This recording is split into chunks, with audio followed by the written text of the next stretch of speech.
Hola, queridos artistas, artesanas. Bienvenidos a La Práctica, un podcast de arte y ritual. ¿Cómo es la cocina viva y vibrante de un proceso creativo? ¿Cómo es ir de la disciplina a la devoción, del esfuerzo al placer en nuestras prácticas cotidianas? De esto y de mucho más conversan Silvina y Guadalupe Bernique con sus invitades en cada uno de los episodios de este Detrás de Escena del arte de estar vivas. Hola a todas, bienvenidas a un nuevo episodio de La Práctica. Hoy estamos con María José Durán desde Chile y bueno, bienvenida y con muchas ganas Gracias. de charlar y como siempre hacemos, arrancamos pidiendo a nuestros invitados preguntándoles quiénes están siendo hoy, ¿no? ¿Qué nos querés contar de vos en estos tiempos? Bueno, primero que todo, gracias por la invitación. Estoy súper agradecida de conocerlas y también de que me hayan dado esta bonita oportunidad de hablar un poquito sobre mi trabajo. Yo soy chilena, María José. Vivo en el Valle de Aconcagua, en la cuenca de la Aconcagua, aquí en Chile, en Chile Central. Y soy artista visual. Me he dedicado a trabajar desde la visualidad desde el año 2005. Y bueno, viví muchos años fuera de Chile por un par de becas que me permitieron hacer una maestría en artes visuales y como enfocándome en los procesos creativos. Y luego al llegar a Chile comencé a explorar el textil. Me hacía mucho sentido como el tema de la, como lo precario que puede ser el textil o lo elemental que puede ser el textil. Entonces, desde el 2015 que me dedico a trabajar en el mundo del textil y así he ido evolucionando al después desarrollar un área comunitaria con el trabajo con comunidades de mi localidad. Soy madre de un hermoso chico de 9 años, de una familia monoparental. Vivo acá en el campo y ahora recientemente me he reencontrado con mi otra vocación, que es la educación ya en instituciones, en colegios. Así que eso, hay como un pedacito de distintas áreas en quién soy yo. Qué lindo. Y María José, contanos un poquito, dos cosas me surge preguntarte. La primera es cómo fue este encuentro con lo textil a tu vuelta de estar viajando, si sentís que tuvo algún vínculo con el territorio, ¿no? No sé, yo pienso en Chile y si se me vincula automáticamente con lo textil, pero tal vez es por los bordados de Violeta Parra. Eso por un lado te quería preguntar. Y por otro lado,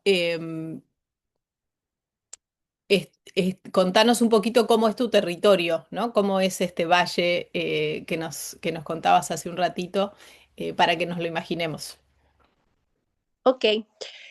Um, Bueno, yo llegué aquí, voy a partir un poco como por el lado del territorio, a una parcela donde yo visitaba desde chiquitita con mis padres y cuando yo fui mamá, decidí emplazarme en este lugar y me encontré con varios como preguntas en relación a, claro, yo tenía este sitio Eriazo, que cuando yo llegué en verdad era una pradera, porque no se mantenía hace mucho tiempo, entonces el pasto estaba muy largo, como las flores silvestres, ¿cierto? Las hierbas. Eh, y bueno, preparé el lugar sin tener mucha conciencia y conocimiento de cómo era este vínculo tan directo con la tierra, a pesar de que yo crecí en las montañas, rodeada de naturaleza, inmersa en la naturaleza, pero como vivir en la ruralidad es otra lógica. Entonces, mis primeras preguntas fueron, ¿cómo traigo el agua a mi sitio? ¿Cuáles son los caminos, los recorridos del agua? Entonces comenzaron a surgir como estas preguntas sobre el cuidado del lugar donde yo estaba viviendo y a la vez yo estaba criando, era madre primeriza, sigo siendo. Y claro, como les decía, yo y mi hijo, nadie más, en este contexto, donde mantener la tierra, como toda la corporalidad que implica el cuidado de la tierra, como esta fuerza que se necesita para trabajar el lugar donde uno vive, en el campo, en relación como todo lo contrario con el cuidado de un hijo, que es como esta sutileza, este cariño, esta delicadeza, eh, como que yo la pude trasladar al textil, como ese equilibrio, esa unión de esos dos polos, ¿no? Como esta mujer, entre comillas, como con una versión más masculina en el ajetreo con el cuidado de su territorio en relación a esta madre que tenía que cuidar, proteger en los primeros meses, esa fragilidad. Yo la pude como unir esas dos fuerzas en el textil. Y también primordialmente porque el textil es un material, las fibras son un material dócil que acompaña, que no representa ningún peligro para un recién nacido. Yo también viajaba mucho porque en ese tiempo mantuve mi trabajo que yo tenía en el extranjero, entonces yo doblaba mis telas a la maleta y partía. Entonces, como una cosa muy como de acompañante, ¿no? De sostenedor que surgió con esta materia, con el textil. Y a la vez, muy informada por las arpilleras chilenas, porque yo, bueno, mis orígenes como artista textil están siempre arraigados a la pintura, ya ese fue como mi primer gran amor. Entonces, principalmente por el color, por el trabajo del color, la atmósfera, como la frecuencia, la sensibilidad del color. Y yo cuando me iba de viaje en el aeropuerto, me encontraba con la tienda Artesanías de Chile, donde había muchas arpilleras. Entonces, como me sentía como que yo paraba a mirarlas, estas son arpilleras y bordados ya más contemporáneos los que venden en esa tienda, de esa fundación. Entonces, como que mi llegada al trabajo era desde el oficio, desde como algo más sensible a los colores que manejaban, a la materialidad. Entonces surgió como esa necesidad como de hacer algo que me hiciera mucho goce, que me diera mucho goce, mucho placer al trabajarlo. Entonces como que se combinan todas esas áreas que dan origen a lo que comencé a hacer en ese periodo, el 2015, y que hasta hoy lo he ido desarrollando. María José, usaste una palabra que a nosotras nos gusta mucho, que es precario, ¿no? Que me imagino que conocerás el trabajo de Cecilia Vicuña. Sí, sí. Y pensaba esto, cómo vinculás vos esa precariedad y al mismo tiempo portabilidad, bueno, un poco lo que acabas de contar también, em, con el, la aguja y el hilo en todas sus facetas, o la aguja y la lana, o lo que se use, el junco, em, como práctica más allá de lo artístico, o sea, cómo lo Ujú, vinculás con una práctica vital. ujú. Sí, sí, bueno, yo he estado justamente ayer y hoy día mirando el trabajo de Cecilia Vicuña, Los Precarios, em, porque he estado, bueno, a ver, yo viví en Nueva York, como les comentaba, fuera de Chile, 6 años, y me pasó algo con esta como cultura del exceso, con esta sensación de que se necesita demasiado para vivir. Entonces, cuando llegué a Chile, un poco como cansada quizás de esa mirada, y me reinterné en el mundo de la tierra, el mundo latinoamericano. Me comencé como a tomar el sentido que en una práctica artística se pudiera trabajar con, con recursos muy elementales, como con la mínima cantidad de energía material, económica también, puesta en la práctica, ¿ya? Eh, ¿Y por qué? Porque en el fondo tanto ruido, tanta como, ¿cómo poder decirlo? De cierta manera, como todo tan en la superficie, todo tan rico, todo tan delicioso desde la materialidad, me generaba que distraía como para poder profundizar en un proceso de trabajo donde desde la permanencia en el trabajo pudiera surgir algo más interior, como algo más elemental, algo más que tuviera que ver con un elemento más espiritual, más humanitario, más de reflexión. Entonces, para mí, como mirar esta práctica como, claro, quizás algo desde lo precario o desde lo elemental, tiene que ver con profundizar en lo que va surgiendo por esta permanencia, por esta insistencia con el material, que es algo que va quedando inscrito sin que uno lo controle, ¿ya? Y eso es lo que a mí me parece como muy mágico del textil. Elvira Espejo habla como de este ser vivo, de este nuevo ser que surge cuando nos sentamos y generamos este trabajo, de, bueno, en el caso de ella el tejido, ¿cierto? Como en el fondo como uno crea, da ánima, hace un ánima, una nuevo espíritu, anima algo, le crea una nueva vida, ¿no?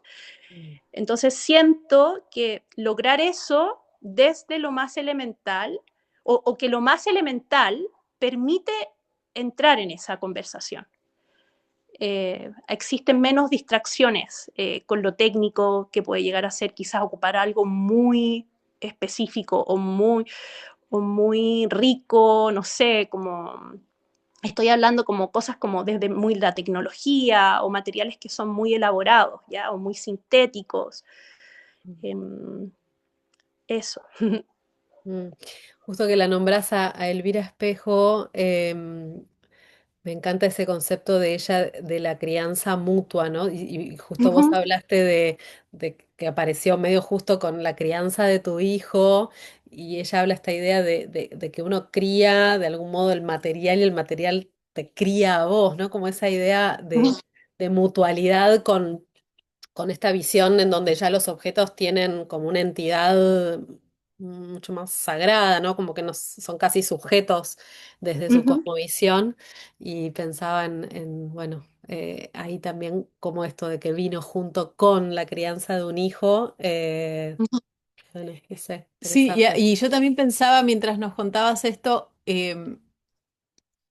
de algo que nos gusta mucho rescatar de lo precario, que es lo posible, ¿no? Como cuando tenés un bebé o un hijo chiquito, no podés estar desplegando un óleo gigante y trabajando con aguarrás o trementina.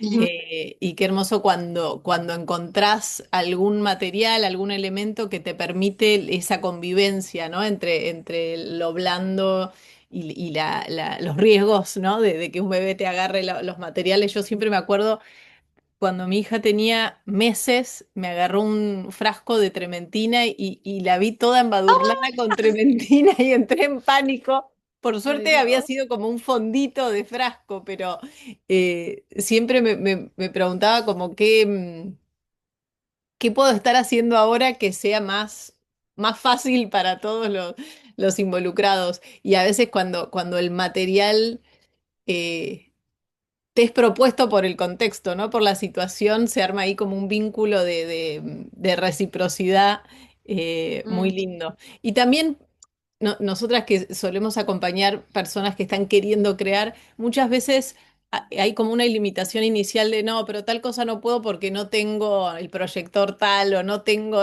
¿no? Como el elemento material inaccesible en este momento y tratamos siempre de volver a, bueno, hacer con lo que uno tiene ahora, en este momento. Me acuerdo ¿te acordás de una alumna Nanda que empezó a trabajar con el costurero de su mamá y de su abuela, o sea, con todo lo que había en el costurero, usó eso como materiales. Eh, o sea que ni siquiera es que ella tuvo que salir a conseguir algo, sino que se arregló con lo que tenía Mm. de la historia de su mamá y su abuela. Así que me encanta esto de lo precario como lo posible en este momento. Quería ir a este lugar que también nos parece tan valioso de tu trabajo comunitario, de cómo fue que el hilo también te fue llevando a esos hilos colectivos, y contanos un poco acerca de los distintos por ahí proyectos que han surgido de eso y cómo es esto de, por ejemplo, bordar algo entre muchas personas. Bueno, contanos un poco de esa beta. Bueno, esto surge como al principio, como claro, después de varios años de trabajar yo en mi taller sola y como, claro, como muy presente en quienes, como con mucha reflexión frente al lugar donde yo habito, como ya como creando, porque uno finalmente como que crea una historia, ¿cierto? Una narrativa. Surgió la necesidad de, claro, de ya salir de mi taller, de comenzar como ahora a saber quién era también, quiénes habitaban en este lugar, porque yo también, si bien tengo una conexión como desde niña con este lugar, yo seguía siendo una foránea, o sea, entonces también quería saber quiénes eran mis vecinas y fue así como con un grupo de amigas investigadoras de Santiago realizamos un fondart que se llamaba Tramar el Caminar, donde eh, proponíamos estudiar desde el textil la sensorialidad que un grupo de mujeres tenían con su entorno rural y urbano.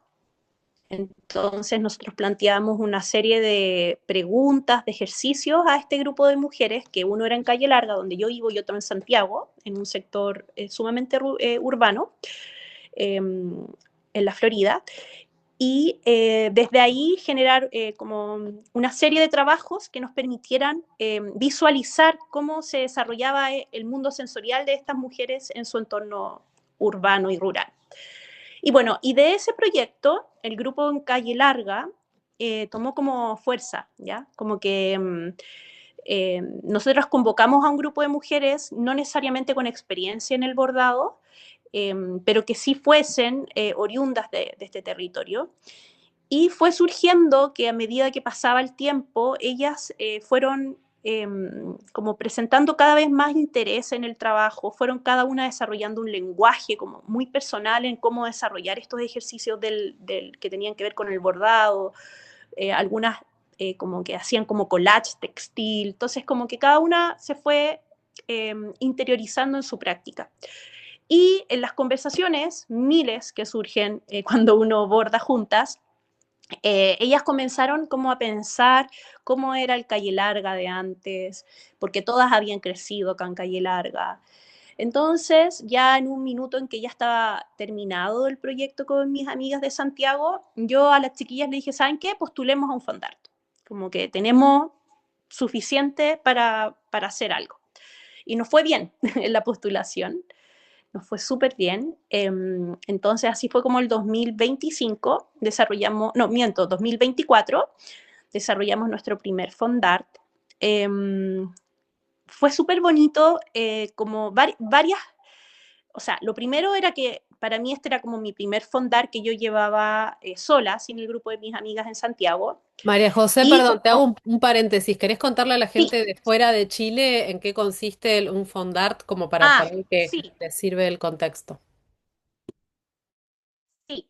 el FONDA es el Fondo de Fomento y Desarrollo Cultural que existe en Chile, del Ministerio de la Cultura, el Ministerio de la Cultura, las Artes y el Patrimonio, que son fondos concursables, ¿cierto? Entonces, todos los años se hacen convocatorias en distintas líneas y uno postula y ahí uno se adjudica estos fondos.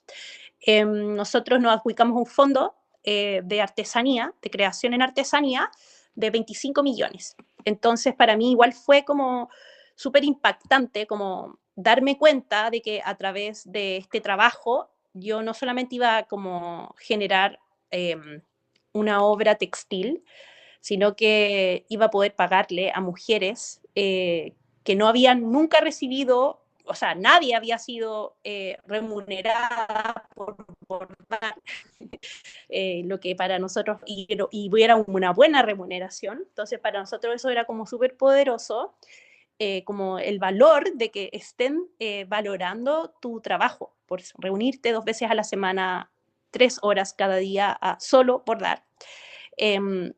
Y mujeres de todas las edades, ya, o sea, de todas las generaciones, la mayoría sobre los 50 años. Y además, también producto de como este movimiento creativo, social, que se generó a través de la adquisición de estos fondos, surge la posibilidad de crear una obra textil que es donada a una escuela rural ubicada en el mismo lugar que será bordado, ¿ya? Que en el fondo que está en el centro del bordado.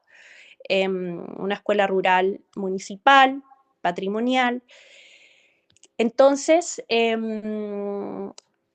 surgen muchas cosas y con muchísimos aprendizajes a nivel personal, pero también colectivo en el grupo, o sea, como claramente como esta fuerza colectiva que tenemos las mujeres como de materializar un trabajo porque es un textil de 2 metros por 1,50, es completamente bordado, no hay ningún, o sea, es todo bordado en un solo paño, entonces hay una cosa como de la organización del paño, la gestión, que yo bordo, que tú bordas, que yo dibuje, que tú dibujas, qué color elegimos, qué color funciona mejor, dibújame aquí, yo te bordo acá. Hay como una serie de conversaciones que tiene que ver con el oficio mismo, pero también con la toma de acuerdos, con la distribución de los tiempos, con los cuidados de cuando una está enferma y no puede ir, con los cuidados de los materiales. Entonces, claro, como dicen, ¿no? Es un acto político y también es sumamente revolucionario para un grupo de mujeres que nunca habíamos trabajado en este como contexto remunerado, creativo, en pos de la comunidad, ¿ya? Y también, bueno, surgen lazos muy bonitos de amistad, de como autovaloración, muchas de ellas y por ejemplo, la Anita siempre dice que ella jamás pensó que en su vida iba a esta edad como exhibir un trabajo bordado de ella, ¿cierto? Como ser invitada a conversar sobre su trabajo, tener una publicación en Londres con sus bordados. Entonces, eh, como que han surgido muchas capas como de movimientos, ¿no? En lo social, en lo personal, y también en las comunidades que han visto nuestro trabajo, eh, porque aquí en Calle Larga, y sobre todo en las escuelas rurales, si bien hay otras políticas gubernamentales que impulsan como la cercanía de estos lugares, de estas escuelas municipales con distintos programas del ministerio para poder generar distintos programas educativos, culturales, etcétera. Como que no hay mucha conciencia quizás como de la misma fuerza que existe en su barrio, en su población o en su potrero, en su calle, para generar trabajos de un valor súper importante, patrimonial, ¿ya? Porque claro, esta obra quedó ahí montada en la escuela y ahora va a ser exhibida por segunda vez en Santiago. Ahora en unas semanitas vamos a comenzar con eso. Por varios meses va a estar exhibida. Como te digo, fue exhibida también, seleccionada en una revista en Londres, que nosotros también jamás, como fue algo que nos llevó, estuvo en esta revista La Tate. Entonces como que, no sé, como es como súper impactante, como todo el vuelo que pueden agarrar estos pequeños gestos que en verdad son como, ya, juntémonos a abordar algo para los niños de la comunidad. Entonces, bueno, eso es como lo que ha pasado con mis proyectos de comunidad, que también después repetimos el año que siguió, o sea, el año pasado hicimos un segundo proyecto Fondart, ahora contaba la historia de Gabriela Mistral en nuestro valle, porque Gabriela Mistral vivió aquí también en el periodo como cuando ella recién se estaba como nominando como Gabriela Mistral, ¿ya? Entonces, porque sabemos que Gabriela, ese era como su nombre artístico, ella era Lucila. Entonces, nosotras también ahí pudimos donar otro textil a otra escuela municipal en una zona de que se llama Alto Concagua, que es una población ya más urbana en los Andes y que, claro, como que hay harto estigma en esa población porque siempre, bueno, ha habido siempre mucho narcotráfico y entonces nosotras quisimos como entrar a esa escuelita también porque con la historia de Gabriela, que tiene mucha relación con el lugar mismo donde está la escuela, ¿cierto? Que era donde Gabriela vivió, en ese sector de Coquimbito. Entonces, nada, como nuevamente utilizar el textil, el trabajo de las mujeres para poder construir nuevos imaginarios, nuevas ideas, nuevas conversaciones en las comunidades. Y, y sí, eso. A mí me pasa harto que hace poco escuché, y con esto termino, porque soy un poco buena para hablar, yo escuché de unas personas que vieron unos bordaditos que estábamos haciendo con las chiquillas, dicen, como que cada bordadito es una historia, decía, como que tiene una historia cada bordadito. Y me pasa que siento que estos grandes textiles con tanto detalle bordado, finalmente sirven como eso para las infancias, que es como nuestro fin, ¿no? A través de este trabajo. Llegar a ellos, a ellas, para abrir pequeños mundos, nuevas historias, desde algo muy sutil, sin ser tan quizás instructiva, pero más bien desde lo mismo que hablábamos quizás al comienzo, desde este lenguaje del textil, desde este espacio que abre con la sensorialidad, con la poesía, con los cuidados, con la ternura, en fin. No podía evitar pensar que todo esto surgió de, o debe haber surgido de lo que contabas hace un rato, de toda la charla mientras iban bordando, ¿no? Como esas horas y horas del trabajo manual mientras todas, pa, ¿no? Como dele charlar y cómo eso las debe haber ido uniendo y animado a soñar, a hacer otras cosas y bueno, todo lo que terminó surgiendo, ¿no?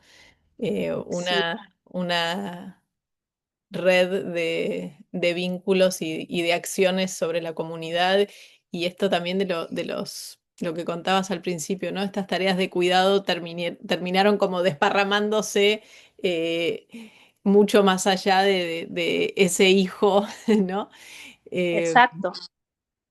y fueron ahí copando espacio. También pensaba, esto es algo que nos interesa un montón y seguro que reflexionás sobre el tema viniendo del mundo de las artes visuales y del arte contemporáneo, de la academia, ¿cómo o qué pensás de esta distinción entre artesanía y arte, ¿no? Arte en mayúsculas, obra de arte. Em, ¿Quién pone esos límites, ¿no? O quién pone esas etiquetas y cómo te vinculás con ellas y si sentís que tienen un sentido o que es simplemente una construcción que fuimos haciendo culturalmente, siendo que en sus orígenes no existía semejante distinción, ¿no? Ujú. Sí, es buena, súper buena pregunta. Yo lo veo como de un lado súper técnico. O sea, ¿en qué sentido? El arte contemporáneo proviene de como de un referente, ¿cierto? Histórico. Se ha ido desarrollando un referente histórico en la historia del arte, ¿cierto? Que explica cómo la pintura, eh, después el desplazamiento de los objetos, ¿cierto? Cómo se ha ido desarrollando una forma de lenguaje que trabaja con objetos, imágenes, sonidos, y que responden como a esta tradición, ya que en el fondo yo lo veo como en una línea de tiempo. Y la artesanía responde también a una tradición que tiene que ver con un conocimiento que se traspasa de generación en generación y que nace con un fin, distintos fines, ya también puede ser utilitario, puede ser ceremonial. Entonces, para mí, como que ninguna de las dos se sobrepone ante la otra, porque ambas vienen como de una línea de tiempo en paralelo, ¿ya? Entonces, como eso, como mirándolo como de un área muy técnica. Ahora, en los orígenes, ¿cierto?, de la humanidad, podemos pensar que los primeros gestos artísticos en las cavernas, ¿cierto? Se puede decir, es artesanía, es arte. Bueno, el dibujo, ¿no? Estaba el dibujo como primer gesto artístico. Entonces, si es que uno lo mira desde la historia del arte, uno puede decir, no, esto era arte. Pero si yo pienso quizás en estos objetos ceremoniales de muchos pueblos originarios, uno podría decir, no, esto es artesanía.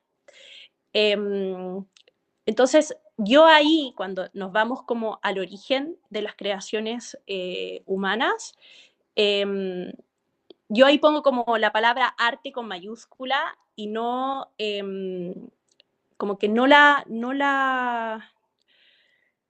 separo en ninguna de sus, como que no lo separo ni en artesanía ni en arte, porque para mí el origen, como el ser humano, para dar respuesta a su existencia, a sus creencias en esos tiempos, usó lo que tenía frente a él o a ella para crear estas imágenes. Entonces, para mí como que esa experiencia no es como calificable, si es que esto es arte, si es que esto es artesanía. Y hago esta distinción porque, volviendo como a este tema como que el arte, la artesanía, como uno sobre el otro, porque creo que en el fondo eh, yo creo que tanto el dibujo es como la madre de de todas estas ciencias de la visualidad, ¿ya? Eh, entonces, no volver como a estas primeras experiencias creativas, siento que como que están en un área no calificable, ¿ya? Los objetos que los pueblos originarios utilizan como para generar rituales, en el caso, por ejemplo, de los pueblos agroalfareros en Chile, que la cerámica tenía, eran objetos ceremoniales, muchos de ellos, ¿cierto? Objetos de ritual. Para mí como que eso está en otra categoría, no como que es arte o artesanía, sino que está como en estos, como em, como en algo más elevado aún de la creación humana. Em, entonces sí, eso, así lo veo. No me enredo como en el tema como que uno pertenece a un grupo social, el otro pertenece a otro grupo social. No me enredo en esa conversación porque de verdad siento que son dos mundos de conocimientos que van de la mano y van en paralelo y responden como a tradiciones distintas, nada más que eso. Ujú. María José, y em, queríamos preguntarte con respecto al título, que no sé si es solo cómo te difundís en redes o si tiene que ver con algo, un nombre de un proyecto más amplio que es Punto y Línea sobre el Plano. Ahí está. Bueno, te preguntaba, María José, acerca de punto y línea sobre el plano, ¿no? Este énfasis en lo geométrico. O yo le digo sin saber geométrico, por ahí tiene otra palabra mejor, pero como, sí, como algo muy, siento yo como de lo meticuloso. Y también siento, visto desde afuera, ¿no? Ahora vos nos contarás, como que está vinculado ya ese título con el territorio, con el paisaje, como que yo siento que es como hay algo como que se inscribe en un plano que lo imagino como un mapa también, ¿no? Contanos un poco de dónde nació ese nombre. Es un libro de Kandinsky Ah, que se ok. llama Punto y Línea sobre el Plano. Y yo cuando abrí Instagram fue así como, tengo que inventar un nombre, pero tiene que ver, o sea, claro, porque Kandinsky también tiene un libro que se llama De lo espiritual en el arte, como que me gustaba mucho jugar como con esto de lo elemental, de nuevo, como porque en la visualidad o en el dibujo, lo elemental es el punto. Y una sucesión de puntos genera una línea y una sucesión de líneas genera un plano. Entonces, para mí como tenía que ver con eso, como con ese juego de, claro, además un nombre súper complejo porque lo escribí punto y después un punto y punto, línea, punto. Como que hay que tener paciencia para poder encontrarme. Entonces, nada, como eh, me gustaba pensar como en llevar en el nombre como ese juego entre algo que era muy complejo, pero también que de verdad habla de lo elemental, de algo que es como la esencia de las imágenes, ¿no? De la construcción del dibujo y de las imágenes. Y claro, y después cuando surge, ¿cierto? Como ya empiezo con mi trabajo textil, igual toma un sentido este nombre porque yo llegué al textil, como les contaba, como con toda esa historia como autobiográfica, también como desde mi profesión, pero también del oficio mismo, sin saber nada. O sea, yo en el colegio, fui a un colegio de monjas y nos hacían bordar y en verdad mi bordado no valía nada, así porque todo apretado, no, imposible que pudiera lograr algo con el bordado. Entonces, eh, cuando yo me puse a trabajar con la aguja y el hilo, para mí era trabajar el color, entonces yo me enfocaba netamente en la elección de color y en crear superficies táctiles. Entonces no necesitaba tener conocimiento de ningún tipo de punto más que poder enhebrar una aguja y generar puntadas, ¿ya? Entonces, como que eso también se une como a este nombre, porque finalmente para mí era como generar imágenes por la sucesión de puntadas, unas al lado del otro. Entonces, si uno revisa como mi trabajo, mis primeros años de trabajo, se va a encontrar de que verdad eran puros pespuntes o puntada atrás, ¿ya? Entonces, eso. Y otra vez con lo precario, ¿no? Como no Mm, necesito saber una técnica para empezar a bordar. Y sobre todo el bordado que ujú, puede funcionar como algo muy intuitivo, ¿no? Más allá de la exacto. técnica de para qué lado y cómo mover la aguja, desde lo intuitivo ya se pueden hacer pespuntes. Sí. Y María José, contanos un poquito, que lo que estuve viendo es que últimamente estás trabajando con tinturas de las plantas y Ujú, flores ahí del territorio, eh, y sentía como de alguna manera está entrando ahí el territorio en los bordados mismos. ¿Cómo fue que empezaste a necesitar o a querer usar esos tintes para las telas que a su vez después van a funcionar para los bordados? ujú.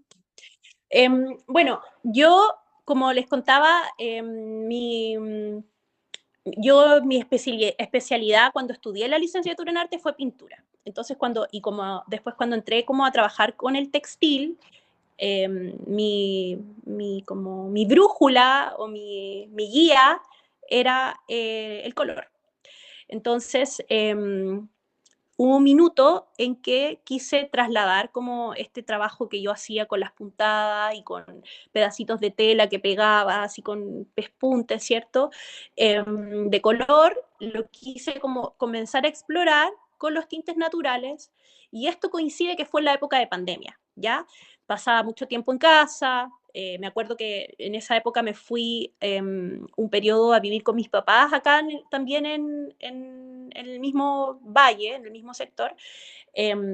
Comíamos mucho, cocinábamos mucho, entonces había muchos descartes de comida y entonces yo empecé a teñir plantas y cuando empecé a darme cuenta, o sea, perdón, a teñir telas con estos descartes y cuando me empecé a dar cuenta de que se me abría como todo un mundo del color, al tiro empecé a de qué manera puedo como igualar o hermanar estos colores que yo estoy encontrando con el paisaje que me rodea, ¿ya? Porque claro, estábamos como súper encerrados, entonces como que era como un ejercicio así como de trabajar en la cocina y después salir al mundo y como poner estos colores de la cocina en este paisaje abierto, libre, sin COVID, no sé, era como una necesidad que yo tenía. Y entonces así fue como hice una serie de obras que primero se llamaban Campos de Color y que claro, que exploraba como distintos potreros en relación a distintos paños textiles teñidos con distintas plantas.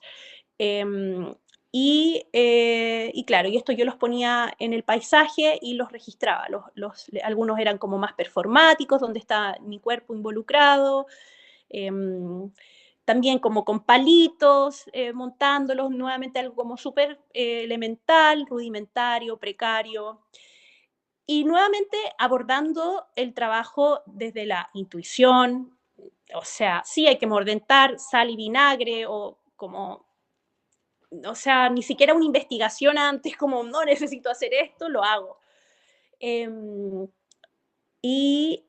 después hice otra serie que se llamaba Materias Vivas, que trabajaba también con el tinte natural y la incorporación de humus, greda y limo, como distintos tipos de tierra, uno que salía en mi casa, del humus de las lombrices, el limo en el estero que está cerca de mi casa y la greda en un cerro que hay acá. Entonces hacía unas argollitas, de ahí montaba los textiles, palitos de nuevo para el montaje. Y bueno, y con esa investigación en una ocasión tuve una visita de una curadora, Carolina Castro, a mi taller y también de la Alejandra Villasamil, que tiene la revista Artichoke acá en Chile. Y claro, como me hicieron la pregunta de cómo nace esto, como desde el lado más científico, ¿no? Y me pasó que, claro, yo, al igual como con el textil, partí con algo súper, como sacándolo, en verdad, las ganas que uno tiene de hacer algo, de explorarlo, investigarlo, de aprenderlo desde la experiencia, como que para mí, de verdad, que el proceso es el que más a uno le va enseñando, pero hay un minuto en el que uno igual se debe hacer cargo de este lado quizás de la artesanía o de este lado de las artes, depende de cómo uno conciba su trabajo. Yo como que no me meto tampoco en los dos. Puede ser, sí, artesanía, en otros puede ser más arte, pero estoy haciendo además, yo creo que tiene que ver con la artesanía. En algún minuto uno tiene que hacerse cargo de que este investigación que uno desarrolla, ya sea con los tintes naturales, con el bordado, proviene de un camino. Hay otras que ya lo han hecho. Entonces, ahí es donde uno dice, ya, a ver, está bien la investigación, está bien el trabajo, o sea, perdón, la exploración, el trabajo intuitivo. También como yo miro a quienes construyeron un legado de esta práctica, ¿ya? Y de ahí aprendo, eh, agrupo y puedo volver quizás como a mi propia práctica más intuitiva. Entonces, en el caso de los tintes naturales, yo estoy en esa etapa, como, ya a ver, sistematicemos todo este mundo como de esta explosión, esta intención como de querer probar y crear millones de cosas, volvamos como al origen, veamos cómo se hace, cómo lo han hecho otras, y además generemos un nuevo conocimiento, ¿ya? Porque en este proyecto particular que estoy trabajando, que es Jardines Espontáneos, tiene que ver con identificar plantas que crecen en jardines espontáneos, o sea, que son jardines que crecen en huellas de agua, en las orillas de las acequias, en los potreros, es decir, que hay mucho de esto, que son malezas, así es como le decimos en Chile, y que finalmente pueden representar, pueden contener un color que en el fondo transforma cómo entendemos esta parte del mundo natural, que son estas hierbas salvajes, pero que también pueden servir para crear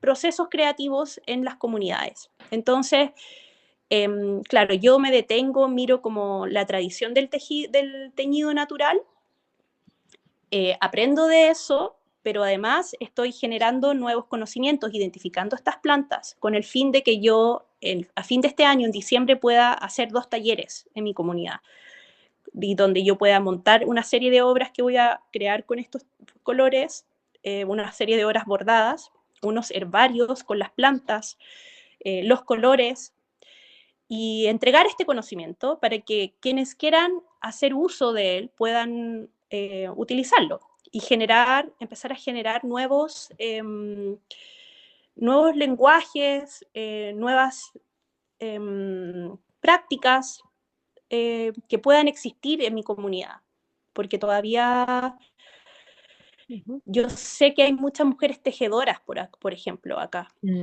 Entonces, tal vez para ellas puede ser un tremendo hallazgo darse cuenta que hay una planta que le decimos el maicillo, que crece así como por todos lados y que en verdad da un amarillo así fuertísimo. Entonces, como, como que siento que podría ser algo muy útil y también muy mágico, como decir, en verdad esta planta que nadie quiere, ahora lo vamos a querer demasiado porque su color es así oro puro.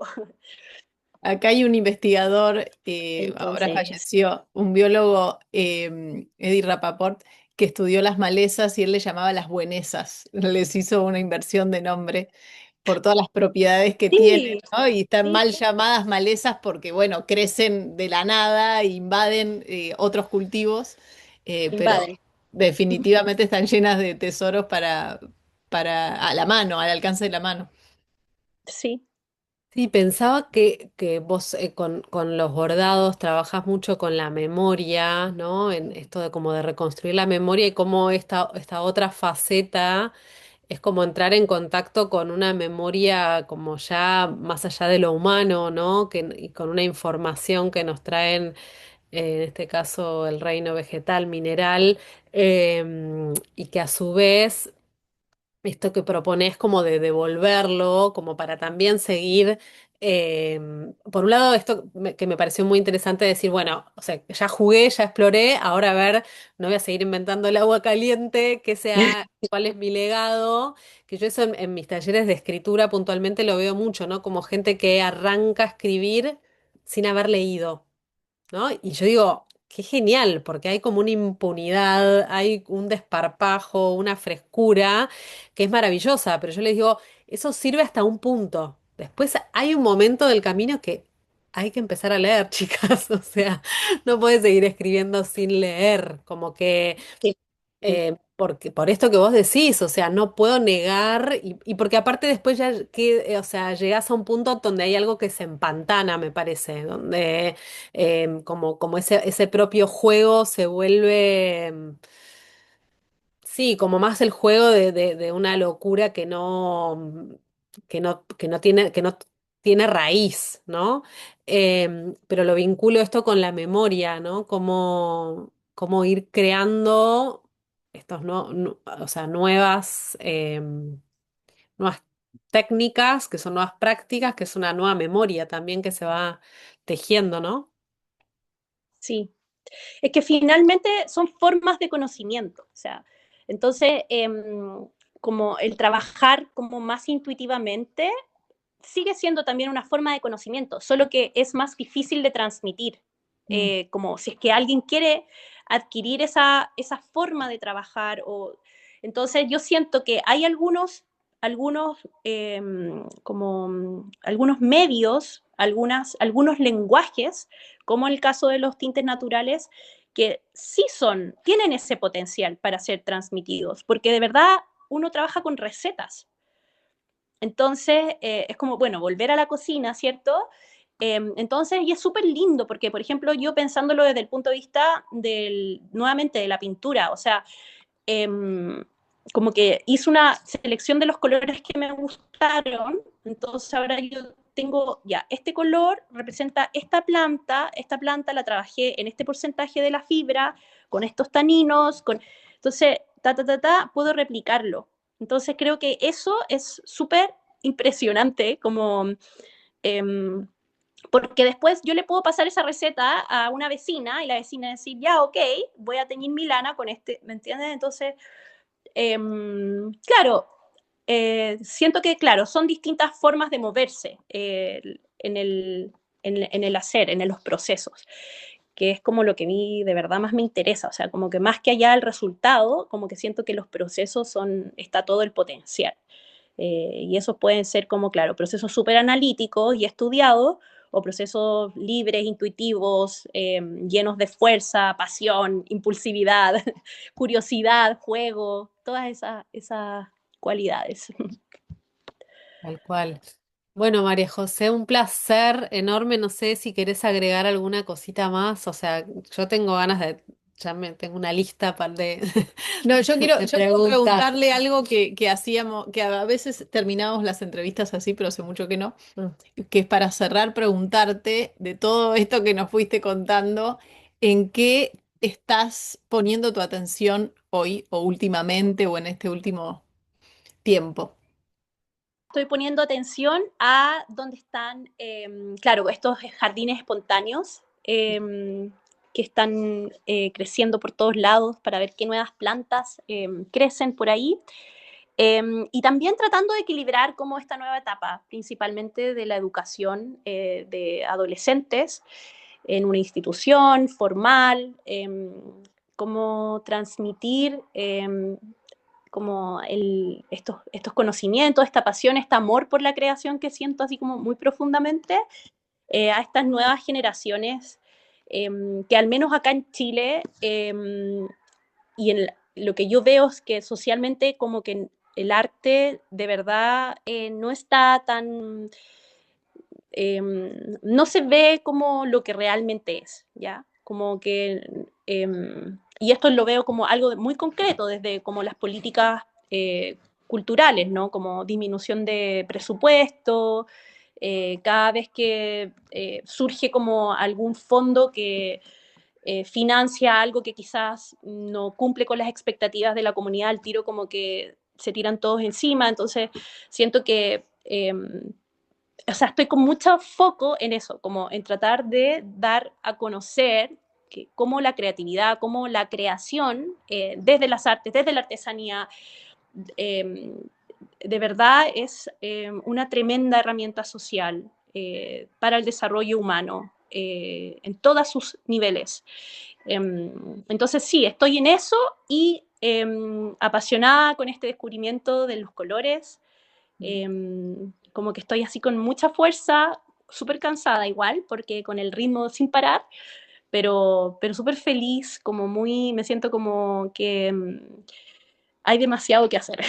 Mm. Así que Bueno, creo que un canto de esperanza también siento ahí que Nos nos inyecta. contagias, porque bueno, toda esa parte de la educación me queda ahí para seguir charlando, me parece re interesante.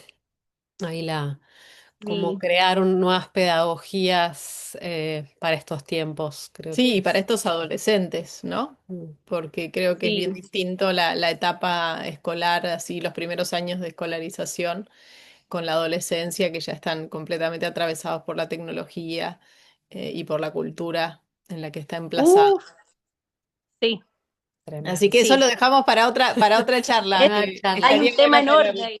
enorme.